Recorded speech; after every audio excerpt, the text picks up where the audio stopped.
Bonjour à toutes et à tous, je vous retrouve aujourd'hui avec le bilan créatif de 2021 et ma wishlist pour 2022. Alors en 2021, je pense que j'ai sorti moins de vidéos que les années précédentes pour plusieurs raisons. Alors déjà parce que j'ai pas tout le temps de filmer des vidéos, YouTube ce n'est évidemment pas mon métier. Ensuite, j'ai fait quelques essais qui n'ont pas été concluants et voilà, du coup j'avais pas assez de matière pour faire une vidéo. Et enfin, j'ai eu des problèmes d'ordinateur à 2 reprises cette année. D'ailleurs, la deuxième fois, ça a signé la mort de mon ordinateur, j'ai dû le remplacer. Et évidemment, si je n'ai pas d'ordinateur sous la main, je ne peux pas faire de montage. Je commence avec les travaux d'aiguille et en 2021, je n'ai pas énormément tricoté et surtout, je n'ai rien appris de nouveau. J'ai fait quelques leçons tricot, mais de points ou de techniques que je connaissais déjà et j'ai aussi fait quelques tutos. Du coup, sur ma wishlist pour 2022, eh bien, j'ai toujours les torsades puisque je n'ai toujours pas appris à faire de torsades en 2021. Et là, je pense m'y mettre là sur janvier ou février. Donc j'espère pouvoir vous faire un tuto avec des torsades très prochainement. Également dans mes 2 dernières wishlists créatives, je vous avais parlé de ce kit pour faire des moufles que j'avais ramené de Finlande, donc il y a maintenant plusieurs années, et je ne l'ai toujours pas ouvert. En fait, il me fait un petit peu peur puisque je pense que c'est un patron qui est assez compliqué et en plus de ça, le patron est en anglais, donc il va falloir que je commence par traduire le patron et le jargon de tricot en anglais, je ne connais pas du tout, donc voilà, ça va me prendre pas mal de temps. Par contre, j'aimerais vraiment le faire là sur 2022, je pense plutôt à la rentrée cet été ou à la rentrée de septembre.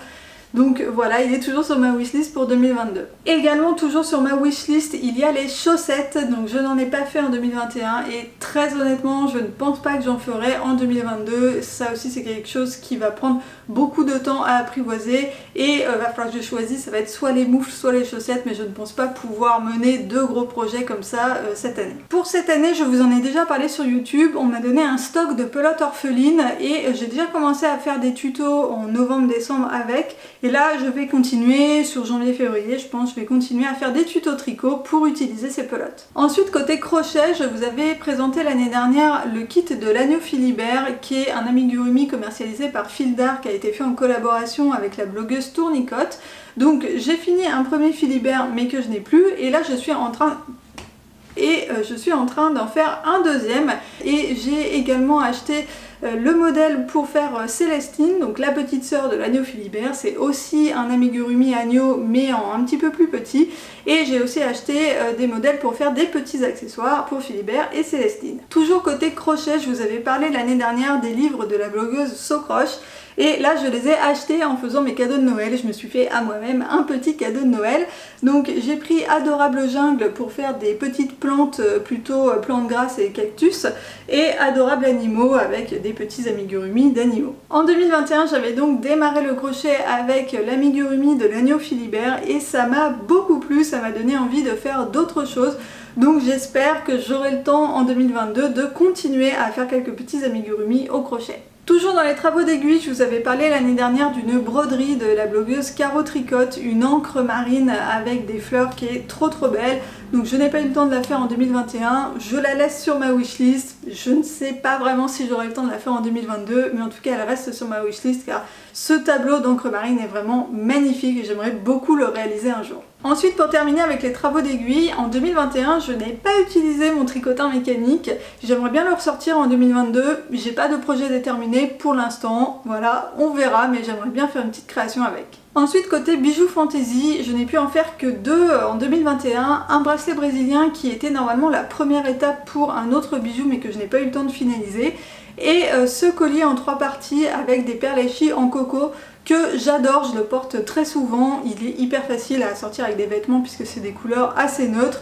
Donc voilà, j'ai pas fait beaucoup de bijoux fantaisie, mais j'en ai au moins fait un que j'adore et que je porte tout le temps. L'année dernière, je vous avais dit que je prévoyais de faire des bijoux en origami, mais je n'avais pas d'idée très précise de ce que je voulais faire. Et en cherchant un petit peu, je suis tombée sur l'origami rose et j'ai adoré cet origami, je le trouve vraiment magnifique, mais il est un petit peu compliqué. Donc j'ai mis du temps à apprendre à réaliser cet origami et ensuite j'ai fait des essais pour faire des bijoux avec, mais ça n'a pas été très concluant. Donc j'ai laissé tomber, mais cette année j'aimerais bien réessayer d'autres choses et peut-être enfin réussir à faire un bijou avec ce magnifique origami rose. Et je vais également essayer de faire d'autres origamis, donc je pense que je vais continuer dans la veine de l'origami pour les bijoux fantasy cette année. Du coup je vais laisser sur ma wishlist les bijoux en simili-cuir, en macramé et en pâte polymère. Voilà, ils sont toujours sur ma wishlist, mais honnêtement, je ne pense pas que j'aurai le temps de m'essayer à tout ça en 2022. Ensuite, côté scrap, j'avais sur ma wishlist des shaker cards, donc j'en ai pas fait en 2021 et je ne pense pas que j'en ferai non plus en 2022. En fait, j'ai déjà un stock de cartes que j'ai réalisé donc, ces dernières années. Et les cartes, c'est pas quelque chose qu'on offre tous les 4 matins, du coup voilà, mon stock ne s'écoule pas très vite. Donc avant d'en faire d'autres, j'aimerais bien déjà écouler le stock que j'ai déjà réalisé. Comme vous le savez, moi je ne fais que de la carterie en scrap, je ne fais pas de mini-album ou de grandes pages de scrap. Mais par contre, je me dis que je pourrais utiliser des éléments de scrap dans le bullet journal, donc utiliser des morceaux de papier, des die cuts, des stickers, ce genre de choses. Ça peut être un moyen d'embellir le bullet journal assez rapide. Donc voilà, je pense que je vais tester quelques petits trucs là en 2022. En parlant de bullet journal, en 2021, j'avais donc découvert la marque Scribbles That Matter, un bullet journal avec des papiers très épais, de très bonne qualité, et voilà, je suis vraiment très contente de ce cahier. Et du coup pour 2022, donc vous l'avez vu à la fin de l'année, j'ai repris un autre carnet avec des pages un peu similaires, mais cette fois de la marque Archer & Olive. Donc les vidéos bullet journal vont continuer en 2022, mais cette année j'aimerais bien mettre l'accent sur le lettering et moins sur le dessin. Toujours côté bullet journal, vous le savez parce que je vous en ai parlé plein de fois en 2021, j'essaye d'utiliser le matériel que j'ai déjà dans mes placards.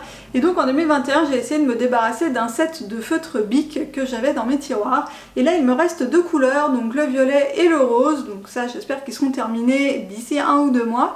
Et ensuite, j'ai un autre set de feutres, donc ce sont des mini Stabilo 68. Mais je me demande s'ils marchent encore parce que j'ai regardé un petit peu, il y a des pointes qui sont très abîmées, donc peut-être qu'il y en a qui marchent plus trop. Donc voilà, pour 2022, l'objectif ça va être de me débarrasser de ce set de mini Stabilo. Ensuite, j'aimerais bien faire un petit peu de déco. J'ai pas beaucoup de tutos de déco sur ma chaîne. Et j'ai du matériel dans mes placards et donc entre autres ce bloc d'argile qui sèche à l'air libre que j'avais acheté chez Action il y a super longtemps et je ne l'ai jamais ouvert parce qu'en fait je me dis que si je l'ouvre il faut que je fasse plein de projets d'un coup pour utiliser le bloc en entier. J'ai peur qu'il sèche et que si j'utilise qu'une petite partie, tout le reste du bloc soit inutilisable quelques mois plus tard parce que voilà, tout aura séché. Donc j'ai déjà quelques idées en tête, notamment un petit vase, un petit vide-poche. J'aimerais bien faire un genre de petit médaillon avec un visage, là, c'est très à la mode en ce moment, je vous mettrai une photo dans l'écran. Donc voilà, quelques idées, il faut que j'approfondisse encore un petit peu tout ça, et puis j'espère que j'aurai le temps de faire ça en 2022. Toujours côté déco, j'avais acheté la wire jig de Action que je vous avais présentée en début d'année. Et j'avais fait quelques essais comme ça, je trouve ça vraiment super sympa, mais j'avais pas fait de gros projets avec. Et donc là cette année j'aimerais bien refaire un attrape-rêve, donc là c'est celui qui est là d'habitude, et mettre un mot avec la wire jig, donc un mot ou un prénom par-dessus. Voilà, je pense que ça va rendre hyper bien et ça va être vraiment super sympa. Et pour terminer, il y a des années de ça, j'avais vu, je crois que c'était sur le site de Casto, un tuto pour transformer un vieux téléphone en porte-plante. L'idée est super sympa, j'avais adoré et j'avais trouvé un vieux téléphone dans une brocante, donc ça fait plusieurs années que je l'ai. Je n'ai jamais fait le porte-plante et là en 2022, j'aimerais vraiment m'y mettre et réaliser ce tuto et faire mon petit porte-plante avec ce téléphone. Voilà, c'est tout pour mon bilan créatif pour 2021 et ma wishlist pour 2022. Comme d'habitude, je pense que je ne vais pas faire la moitié de ce que j'ai prévu en 2022. En tout cas, j'espère que cette vidéo vous a plu. Si c'est le cas, n'oubliez pas de me laisser un petit pouce en l'air et n'hésitez pas également à aller faire un tour sur ma chaîne et à vous abonner si jamais les vidéos vous plaisent et que vous voulez voir ce que je vais réellement faire en 2022.